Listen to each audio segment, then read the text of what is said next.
Përshëndetje, dëshiroj mirë se ardha një herë, kësaj radhe në konferencë e dytë Komisionit Shëndëror të Zgjedhjeve për votimin i cili është duke u zhvilluar në përfaqësitë diplomatike të Republikës së Kosovës.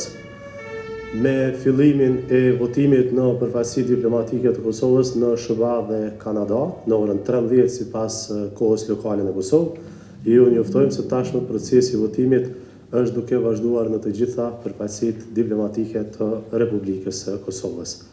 Pra, procesi i votimit është duke u zhvilluar në 29 përfaqësi diplomatike të Kosovës të vendosura në 18 shtete të ndryshme të botës. Nga komunikimi i vazhdueshëm me qendrat e votimit në këto përfaqësi, procesi i votimit është duke u zhvilluar pa ndonjë pengesë. Sipas të dhënave nga 24 përfaqësi diplomatike deri në orën 13, nga 19.187 votues të regjistruar, kanë votuar 36.89% apo 7.079 votues. Sqarojmë se vetëm votuesit e regjistruar në përfaqësi diplomatike do të mund të votojnë gjatë ditës së sotme, pasi në listën votuese e cila është dërguar në këto përfaqësi diplomatike janë vetëm emrat e shtetasve që kanë përzgjedhur këtë mënyrë votimi, kur janë regjistruar si votues jashtë Kosovës gjatë periudhës së regjistrimit.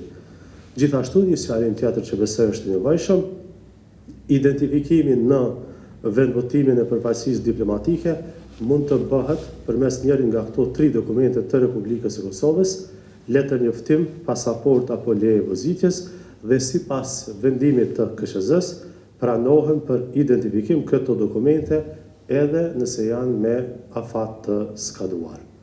Pra këto janë informacione që kemi më të fundit nga procesi i votimit që po zhvillohet në përfaqësi diplomatike të vendit tonë. Jo, deri më tani do thotë nuk ka ndonjë pengesë ose parregullësi e cila është paraqitur në proces që si zakonisht ne e quajmë me qëllim që do ta dëmtonte integritetin e procesit të votimit. Pra, nuk ka ndonjë parregullësi të kësaj natyre. Ka ndoshta paqartësi sa i përket procesit votimit, procedurat e tjera, por ne jemi në kontakt të vazhdueshëm me zyrtarët e këtyre qendrave të votimit dhe shërbimi votues është duke i udhëzuar vazhdimisht për zbatimin e procedurave dhe akteve nënligjore të KQZ-s gjatë zhvillimit të votimit. Nëse s'ka ndonjë pyetje tjetër, faleminderit dhe ju njoftoj, konferenca radhës është në orën 20. Pra në kohën kur do të mbyllen pothuajse pjesa më e madhe e përfaqësive diplomatike dhe do të jetë në konferencë Komisioni Shëndëror i Zgjedhjeve.